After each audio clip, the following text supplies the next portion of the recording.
Hi guys, thanks for tuning in to another episode of Nuggets News. Well, another huge global news week. We've got plenty of headlines to get through, as well as all the latest crypto news. We do welcome over 400 subscribers this week, so thanks for joining us on this journey. And we've just had one of our biggest ever months in our private community, where you guys are getting more and more value each month, and we do have that new member portal launching very, very soon. So keep an eye on the website. We've got lots of exciting things coming your way. So let's get into the local news, where we've only got a few days now until the second Senate meeting, with John Adams actually getting the chance to speak there on behalf of all the community that are trying to push back against the cash ban. So good luck to him and everyone that is attending there. We did see ANZ cut deposit rates on savers, so there hasn't been any cuts by the Reserve Bank, but we are starting to see the banks themselves cut their interest rates because their profits are down. This way they can pay less to those that are saving money and increase their profits. We're starting to see the normalization of negative interest rates. So sites like realestate.com.au are now giving explainers on what negative interest rates are and what that all means. And we know that ties into the monetary policy. Some interesting articles from the Sydney Morning Herald this week talking about the RBA have been told to mobilise all forces. And we'll get to a few other articles shortly, but climate change has now been dragged into this agenda that central banks are promising that they're going to help save us from. Now, the RBA should stop pretending there is anything more that they can do useful. So this is that friction between the government and the RBA. And the RBA have said they don't want to cut interest rates much lower, they don't want to go negative, and they're leaning towards some sort of QE, maybe different to what we've seen in programs in the US and ECB. But it really is up to entrepreneurs and innovators and government policy. That is what's going to get the economy going. The RBA and all central banks are just held to this really high standard where everyone looks up to them and thinks they're all powerful, and by pulling a couple of levers, printing some money, they're just going to magically get the economy going. And I think we're going to see that all change. Populist revolt against the failed monetary policies are making economists rethink. So finally, after years of people like Steve Keen and many others saying that we need to start looking at things like banks, debt and money, which some of these economic models completely ignore, another financial crisis is on our doorstep and they're being forced to change their thinking. So I've got a great interview with Steve Keen coming out about all that soon. Now, we've seen a lot of facial recognition, social credit scores, trying to ban encryption. So it's all happening in Australia, which is, taken some people by surprise. But now we've got news that Australian police and many others are using facial recognition software as privacy experts issue warnings. So I'm going to have a guest who's an expert in this field on the channel. But this is a little app called Clearview AI, and it can scan an image of you, or if you're walking through the street, it recognizes your face and it compares it and skims the web to match you against every other publicly available image of you out there. So pretty scary stuff to think that this is happening in our backyards. We know this sort of thing happens overseas, but is this a mass invasion of privacy? So let me know what you think in the comments below. Similar story here. We've got London police deploying this advanced recognition cameras across the city. So there's no way to really opt out of this sort of stuff, and I don't think we ever voted for it either, but it is happening regardless. Now, one of the things that we haven't spoken about a lot in the trade war is the US-China, that intellectual property war with patents and copying business models. So really interesting interview. Didn't get a lot of views during the week, but I recommend you check that out if you're interested in how that property culture and copying Western business models is taking off in China and throughout Asia there as well. But obviously the big story from China is this coronavirus. So I'll put my pharmacist hat back on for a second here.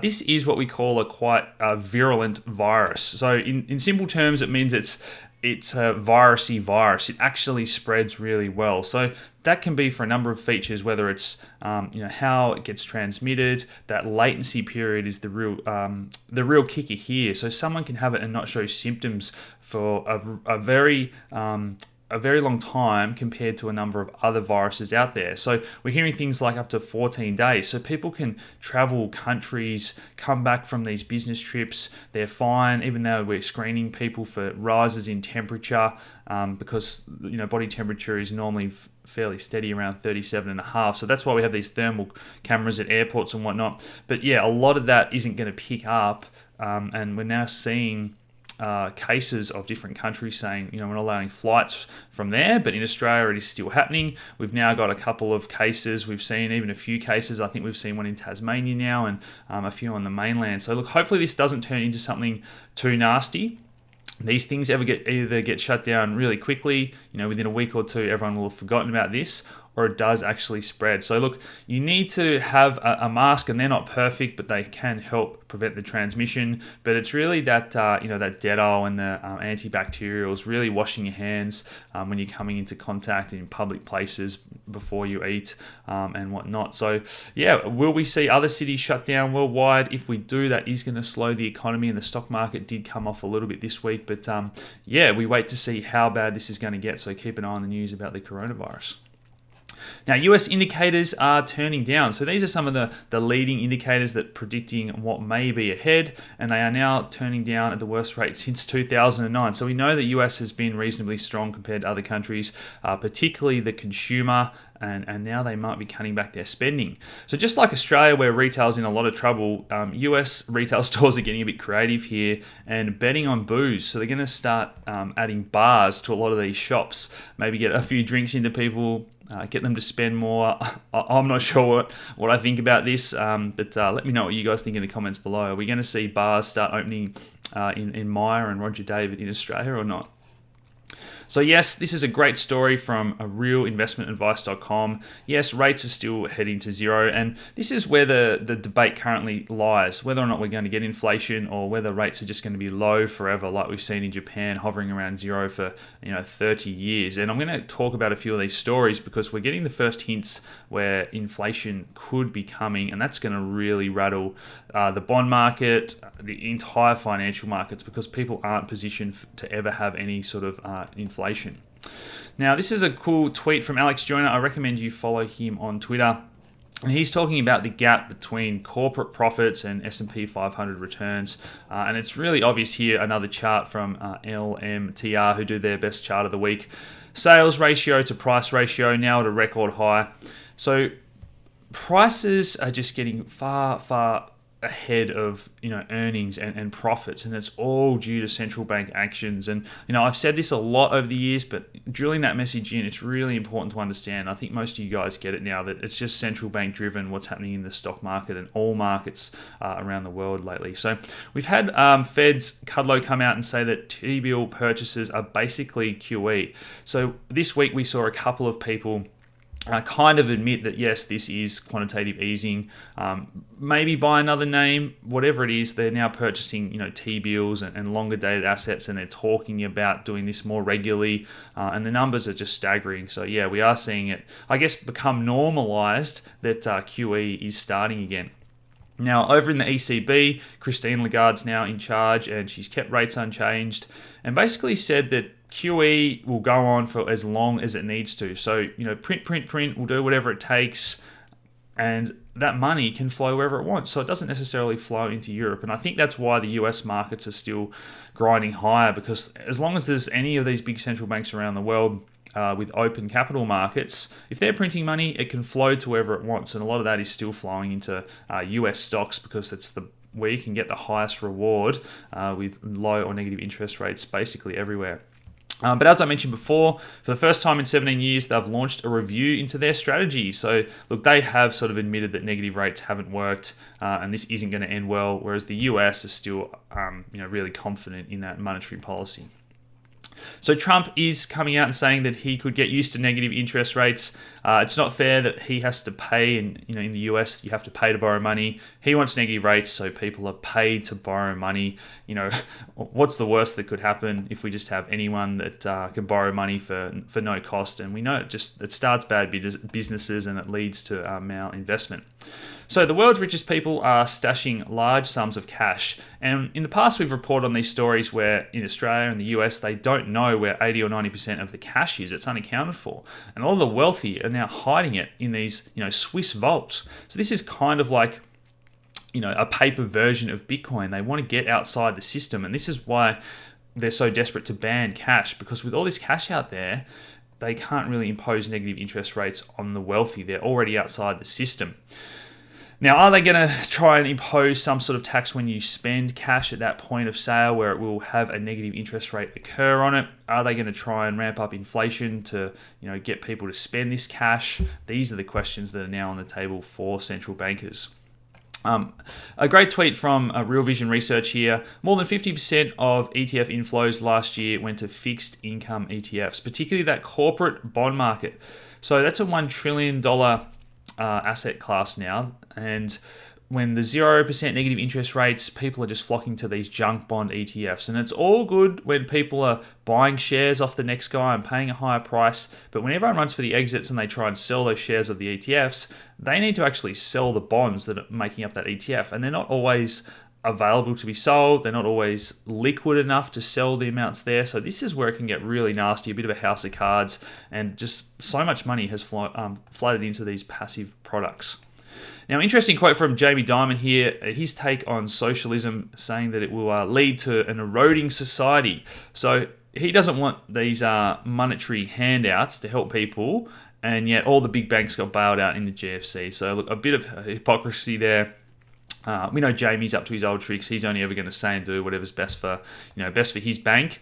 And just tying this all together, central banks, their mandate around the world, it's very similar, but it's normally to do with price stability, low unemployment, and prosperity of the people. So what is stability? Why are they aiming for 2 or 3% inflation? And by a lot of measures, it's 1 or 2%, and yet they're desperate to get it higher, to make things more unaffordable for the average people who aren't getting wage increases. And unemployment's low, but that's, they fudge those metrics on how they measure it, and people aren't prospering. Inequality is growing. So all of a sudden, central banks are now talking about buying stocks, buying corporate bonds, as well as the QE of just buying normal bonds, and saving us from climate change, and now bailing out hedge funds. They want to give money directly to hedge funds through these repo operations and bypass the lender banks. So central banks are just basically doing what they want, and they're too powerful. Governments don't understand money and this system. And yeah, I don't know what the ultimate agenda here is. Maybe they're looking to divert our attention from the financial crisis that's coming, but definitely looking to blame climate change. Something just doesn't seem right with me. I don't know why they're talking like this all of a sudden. As we said before, the result of all this money printing, we've seen a number of tech stocks just go parabolic. And this is an example here of Tesla. It was trading around $175 last year back in May, June. And this year, absolute tear, it hit nearly $600. And a lot of people ask us, well, where can I short these sort of stocks? And it's been pretty hard to do in Australia, or even for average retail investors, until we've had more of these apps come out recently. So that is one of the reasons we do like using eToro. I'm going to do a tutorial to show you guys how to set up orders and stop losses and take profits and trade all these ETFs. I know you guys love the gold miners ETF, the silver ETF, and yeah, as Australians, these things are very hard to get exposure to and expensive to trade. We just put out this week our third precious metals report. So this one is on all the best types of precious metals ETFs. So that one is emailed to you, and I have posted it in our Facebook group for all the members. And yeah, our range of premium reports are all going to be available in that new portal on our website when that does come out as well. So they're all available on eToro to trade. Keep an eye out for that tutorial, and we still have that $100 Bitcoin bonus going at the moment. I'll put a link to that below. I think we're only going to run that for 1 or 2 more weeks. So if you want that sign-up bonus, be sure to fill out that form.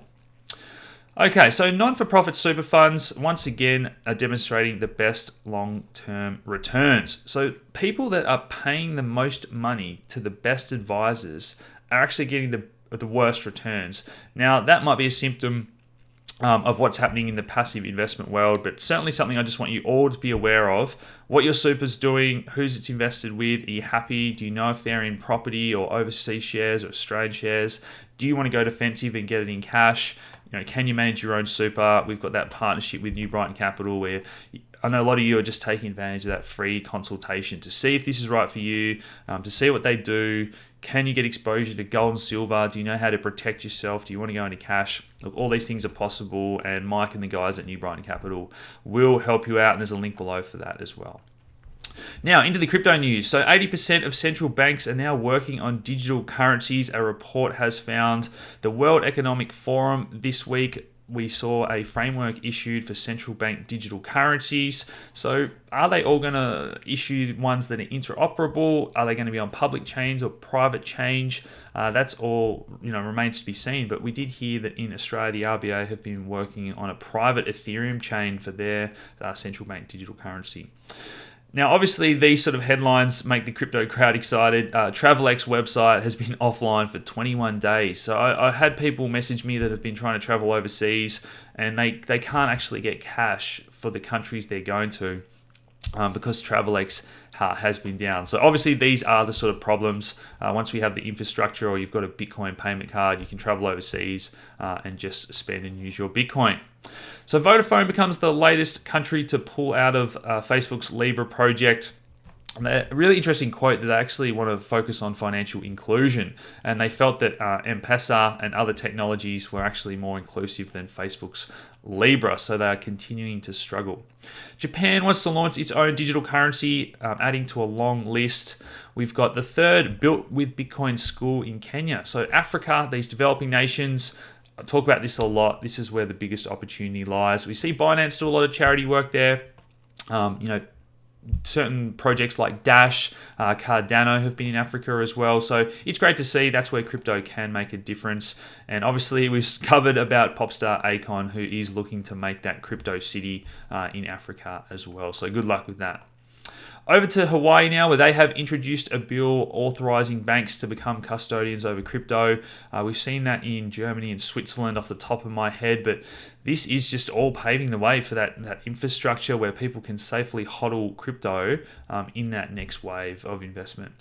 China investing $3.5 billion in blockchain startups. We know we've seen plenty of scams like Plus Token, but yeah, that investment appetite, there's a lot of capital in China, and it loves that speculative investment. They love their crypto startups over there as well.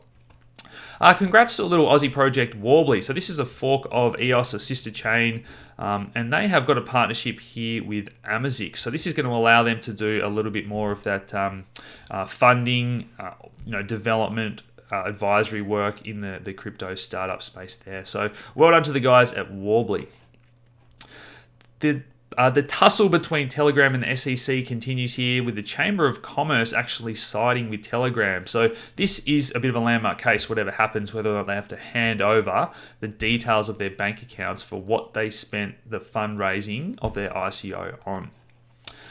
Pornhub have announced that they are going to be using Tether in response to that PayPal ban. So there's actually a few projects in this space, and I know it's a little bit of a taboo topic, but SpankChain and a few others, this is an industry where it's very hard to get banked and hard for the actors to get paid. So obviously crypto bypasses that, and it is a great use case of the technology. Lancashire, two of my loves here. So cricket and blockchain. Lancashire Cricket Club are going to be issuing this season's tickets on blockchain. We've also seen the Chills platform launch crypto tokens for all the sports fans out there. So more and more influencers are going to get involved with this, whether it's a direct benefit to them or their sports clubs or whatnot. But yeah, the crypto, gaming, sports, I think that's another one of the big drivers of that next wave that's going to bring people into the space. Definity. So this is another very broad project that he's trying to tackle corporate social media. So look, a bit of a rival for Ethereum and all of these other protocols, but this one has been a long time in the making. So good to see Definity finally getting back in the news, and we definitely know that social media is an area that needs to be more decentralized. Cardano, co-founder and CEO, is talking about the upcoming hard fork. So he's saying this is going to be one of the best, most innovative, most secure moves to a proof-of-stake system. So hard fork for Cardano, and I'll let you know what you need to do. But for a lot of token holders, the exchanges will support that, and we'll get news about what you have to do if you have it stored securely on a Ledger or Trezor as well. Another cool little Aussie project, Emanate. They've been on the channel a few times. This is a decentralized music platform rewarding artists directly, and they have signed deadmau5 and Mousetrap Studios. So plenty of you will be familiar with deadmau5's songs. I certainly listened to them back in the day a little bit at uni, but yeah, really cool to get a leading name like that onto a little startup project like Emanate. So well done, guys. Another story I thought you guys are going to love is this one about Molecule. So they are using Ethereum and decentralized funding for high impact clinical trials around microdosing of psilocybin.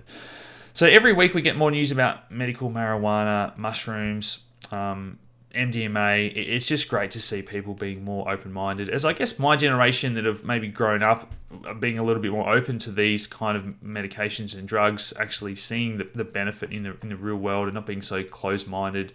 Maybe that was created by Big Pharma. This week we also got news out of Australia that we now have a fund that allows Australians to invest in Bitcoin. So it was a little bit of a clickbait headline that went around this week because Raise is only investing 5% of consumer funds into Bitcoin. So 95% will just go into plain vanilla ETFs. So this is one of those apps where you can do the roundups and whatnot. Obviously, there's a few others out there that have been out there for a while, but this is the first official one that's backed by an ETF. I know plenty of you guys have used Bamboo, and that's out on Apple at the moment, and they're looking for beta testers on Android, so you can round up into gold, silver, Bitcoin, and a few other cryptos as well. So really cool that we've got a number of options there. So Anum rolls out their new inverse Bitcoin exchange traded product, allows traders to capitalize on negative price movements. So this is probably one of the most dangerous products out there. You're going to allow investors, but these inverse ETFs, you can put them in your retirement funds and whatnot, but there's infinite downside. If you're buying an ETF and thinking Bitcoin's going to go down and then it takes off, you can lose a lot of money with these inverse products. So I wouldn't recommend touching these unless you're an experienced trader. Deloitte have approved Gemini's crypto exchange high-level security evaluation. So more and more of these custodians, trusted names with long track records, getting into this space. We now see Coinbase holding nearly 1 million Bitcoin, enormous amount of money, $8 billion. It's just crazy to think that does put a bit of a target on their back, but they do have the best security practices with offline storage and whatnot. But it just shows us we've just had proof of keys, but most people still don't store their crypto themselves. Now, DGX a project that I love, I've been supportive of, I think they were just early in the end. So they have voted to liquidate their treasury, and what that means is that if you hold the token, you will get your Ethereum back from their DAO, from their ICO funds. So if that's a bit over your head, you can just sell that. It's already trading at the price that you would get of the Ethereum anyway. But yeah, I'll let you know how that process is going to play out. But they've got $64 million in their treasury to return to token holders. And in terms of dollar terms, you're actually still way ahead of your initial investment because this was one of the first ICOs way back in the day in 2015 or 16 from memory. But we know gold-backed tokens are really popular. Gold's just entered a bull market. DAOs are becoming popular as well. So I think that was just a case of being a bit too early. And DGX, the company themselves, and their DGX token are going to continue on. But it's just their DAO that is dissolving. We've seen Tether come out and launch their gold-backed coin. We've got Pax Gold. We've got Ainsley Bullion in Australia and Perth Mint as well. So plenty of gold-backed tokens. And if that increases the demand for gold, we're all happy as gold and silver investors. So, controversial this article this week was Bitcoin Cash proposing a 12.5% tax from the miners. So, taking that block reward and putting it into some sort of development. Now, obviously, this does centralize things. Who gets to decide where that money goes? It's not even an on-chain process at the moment. A lot of people aren't happy about that. It has divided the community a little bit. It's one of the issues you face when you don't have a lot of money, and people were relying on Roger and Bitmain a lot. In terms of Bitcoin, we've got a lot of the devs that were very early investors and they've made a lot of money and they can, basically self-fund. So we do have a few other foundations and companies, but this is one of the issues that a lot of projects face. And Charlie Lee came out just a few hours ago and proposed a 1% development for Litecoin because, similar to Roger, he has to fund a lot of the development, and they do copy a lot of the Bitcoin code and they import things and they do try things. I think the big road ahead for Litecoin is implementing a lot of these privacy features that are being spoken about in Bitcoin as well. So XRP, we are going to get the news about this law case. Sooner or later, the decision has to be made by the judge whether or not XRP is a security and have they been misleading investors.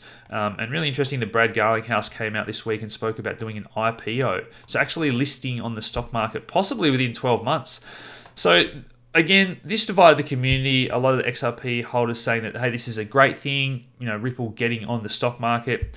The counter argument being that XRP have sold $1 billion worth of XRP tokens over the years to fund development. And recently we saw someone buy $200 million worth of equities, Ripple shares. And now they're talking about, launching shares and raising money. So it's a case for me of, well, why have you been raising $1 billion from retail investors and what's their incentive versus now you've got possibly $1 billion of shareholders. You've got a board to answer to. They want everything that you do to lead to more profit. And you can't have it both ways. You can't have the profit in the network growing from the value of XRP when you want the shareholders to all that profit to be going into their pocket, increasing the value of the shares in the company. So two different things there. Let me know what you guys think about that in the comments below. Synthetics launched their new roadmap next year. One of the greatest things that I'm excited about is adding Ethereum as collateral. So previously we only had SNX tokens.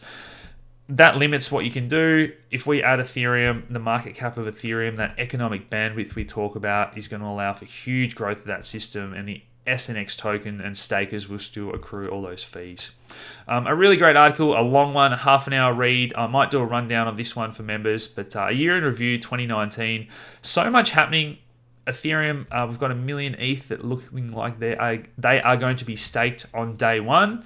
So just like we saw ICOs lock up ETH and now DeFi, a lot of ETH is going to be locked up from staking. And I've done a rundown for members a year ago about why I think that there's so many drivers that are starting to turn positive around staking. And we do have an episode around how to stake with a cool little company called Rocket Pool. So keep an eye out for that in the coming weeks. Amisi Go reveals details of their mysterious Plasma private mainnet. So Amisi Go, they have fallen a year or two behind on their roadmap. They've had testnets out on the Ethereum, Rinkeby, and Rompstand testnets, but now they've finally got a testnet out on Ethereum mainnet. So Plasma, that can scale to thousands of transactions per second, along with these other side chains. We've got ZK snarks and rollups now, so Ethereum is really set for a next big 12 or 24 months if this can all come together. Monero continuing to beat the drum of privacy. We know that Monero is probably the most used privacy coin in terms of regulators and exchanges and this discussion. It's the privacy coins that are going to push the boundary the most. And then we're going to see how that plays out because it's important for things like Litecoin and Ethereum that have implemented privacy. We've got news this week that there's a lot of upgrades that are now on the table for Bitcoin. Schnorr, Taproot, Transcript, these are good for scaling, but also fantastic for privacy. And it looks like this is going to be a soft fork. So that is better than a hard fork, which could possibly divide the community. But it was a year or two ago when I did that episode about the biggest headwinds for Bitcoin and cryptocurrency. And it's going to be this battle around privacy. Another cool article about Wormhole, a new technology allowing people to send Bitcoin anonymously. And that's where the debate is going to lie. So last couple of articles here. Jack Dorsey did win a patent for fiat to crypto payments network. I think there's every chance he's going to add the Lightning Network and integrate that into Twitter. We know that he's a big fan. He's funding development of the Lightning Network and they open source all those tools. Elon Musk weighing in this week saying that Bitcoin's possibly a replacement for cash, but he doesn't really think it's going to become a world store of value or currency in any way. Ray Dalio has been talking about how cash is king lately and really bullish on gold, but saying that he actually doesn't like Bitcoin as a store of value because it's too volatile and speaking positively about Libra. So look, Ray's a smart guy. I respect him, enormously. But when these people that aren't experts on the Bitcoins and the Libras weigh in that way, his bullish case for gold is actually extremely bullish for Bitcoin, but I just don't think he's put the two together yet. Now, obviously, if we want people paying for Bitcoin on the Lightning Network and integrated into Twitter, this proposed law change to make payments under $200 tax exempt in America would be absolutely fantastic. So let's get into the TA. I did post this around Christmas last year as a possible chart that I thought could play out, and it has played out perfectly. So whether or not we are going to get this deeper pullback now, I am definitely viewing this as a way to accumulate. If we form this right shoulder of our inverse head and shoulders, so many metrics are lining up. I'm not going to go into it in detail because I did do my deep dive into the 2020 outlook for Bitcoin and crypto, and then this week my outlook for the halvening itself and how that's going to play out. So in terms of this week's TA, it is brought to you by FTX. They've got their range of trading products. You guys know that I love. I've done the tutorial here to show you how to safely use stop losses, set those limit orders, and take profit orders.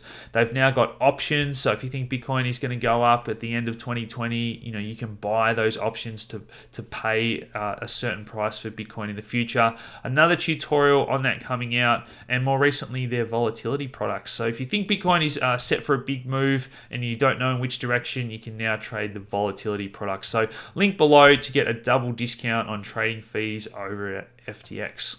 All right, so let's go and have a look at the charts.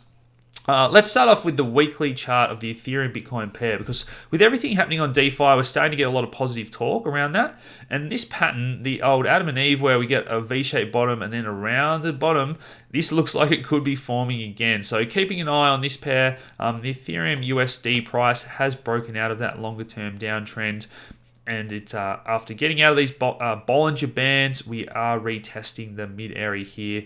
That's around the 20-day moving average. I know everyone wants that Bitcoin analysis, so I've got a lot on these charts here shorter term. Let's go to one that's a little bit less cluttered. So basically, we are looking at a retest of this channel. We broke out of it. Again, we get outside the Bollinger Bands on these big moves, and then we come back and we sort of test this midpoint. So are we going to retest this down channel here? That would get us down to around 8,000, possibly 7,800 if it takes a few days to get there. In terms of our cycle brackets, we were looking for the 23rd of January to mark that bottom. So since then, we've had a bit of sideways chop. Can we get this cycle bracket pushing us higher? If not, we could have a drift lower out until February 9th. But overall, big picture, this volume on the decline has been reasonably low. So whether we look at the different exchanges here where the majority of the volume takes place, there's nothing to really panic about just yet. So the lowest target possible here that would be nasty if we lose it is getting back to this sort of neckline of the inverse head and shoulders, losing that at 7,800 and below. We'd have to start to think about more bearish options there in the short term. But there's plenty of positives. There's some positive momentum turning around. I know there's plenty of you that are excited. We've had that record number of members join our previous premium services this week, as I spoke about. So guys, for any more information on anything we do, head over to nuggetsnews.com.au, smash that like button, subscribe if you haven't already, share this video around, and I'll talk to you again soon. Cheers.